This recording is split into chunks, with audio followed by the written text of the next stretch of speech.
Hello guys, sa videong ito inimbitahan po ako ng opening ng pension house ni Ma'am Lynn, kanyang second branch ng kanilang business dito sa Dipolog City guys. Back of Capitol lang ang location nito, kaya lang na late ako, so kain na lang po ang pinuntahan ko dito ngayon.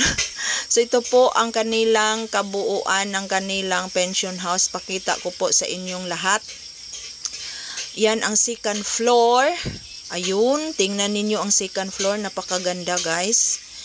Ito po. Then ipakita ko po sa inyo ang kwarto. Ito po ang kwarto sa ground floor. Ayun, napakaganda, diba? Napakaganda niya guys. Air condition po ito guys. Hindi kayo pagpawisan pag matulog kayo dito. Syempre, may bathroom din. Yan, napakaganda. So, ano pang hinihintay ninyo sa mga walang matulugan dyan? Punta lang kayo sa Happy Inn Pension House. Kontakin ninyo si Ma'am Lynn Sample. At kayo ay bigyan niya ng magandang tulugan dito guys. Very affordable. 800 to 1K lang po ang per night dito. So, yan, diba? Ang ganda-ganda. Ang lapad ng bed. O ayun, dito sa puntong ito, aakyat ako sa second floor. Pakita ko din sa inyo ang second floor kung ano ang mga nandito. Ala, ang ganda ng kanilang bulaklak. Ternong-terno guys, di ba?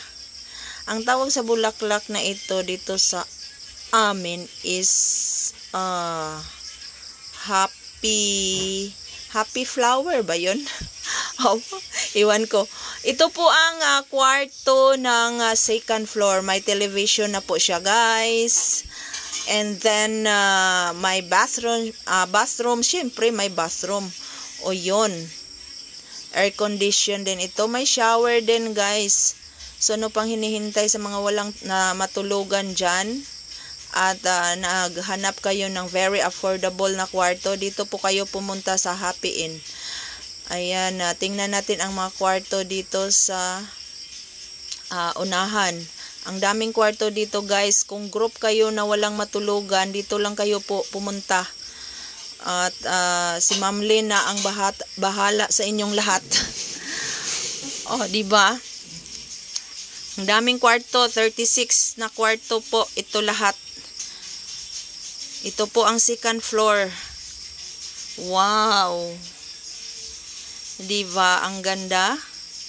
Maganda din ang view doon sa labas. Diyan sa labas guys. At very safe kayo dito. May malaking gate po. Ayan. So, ito po ang kwarto. Mga kwarto nila. And then sa ibaba ang garahe. Kung meron kayong sasakyan na dala, di na kayo mag-alala kung saan pa ninyo i-parking. Malapad ang parking lot dyan sa ibaba. Din bababa po ako dyan. Punta tayo sa ground floor.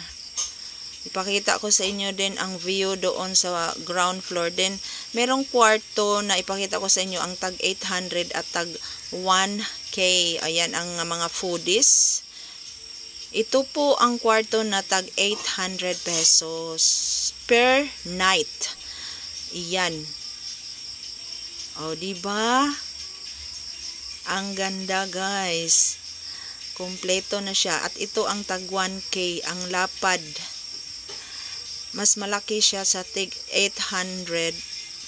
Pero, di na kayo malulugi kung tag 800 or 1K ang kunin ninyo. Basta ang ganda niya guys. Ganda din ang lokasyon. Ayun si Ma'am Lynn. Hello Ma'am Lynn. Thank you so much sa pag-invite Ma'am Lynn. Yan ang beautiful owner ng Happy Inn Pension House. At ang kanyang husband yung naka-pink ang long sleeve. So dito po ang ground floor. Katulad din ang design doon sa second floor. May kwarto din yan dito sa right side.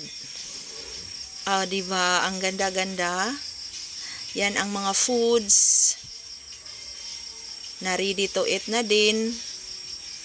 At ang mga visitors nasa unahan. Ayan po, nag-entertain po si Ma'am Lynn sa kanyang mga visitors. Ito po ang mga foodies, guys. Ayan, maraming salamat po Ma'am Lynn sa pag-invite sa akin. Nakita ko yung second branch ninyo sa Happy in Pension House. So, ano pang hinihintay ninyo guys? Punta lang kayo dito. Kontakin si Ma'am Lynn ng Happy in Pension House. More blessings to you Ma'am Lynn. And thank you so much sa pag-invite.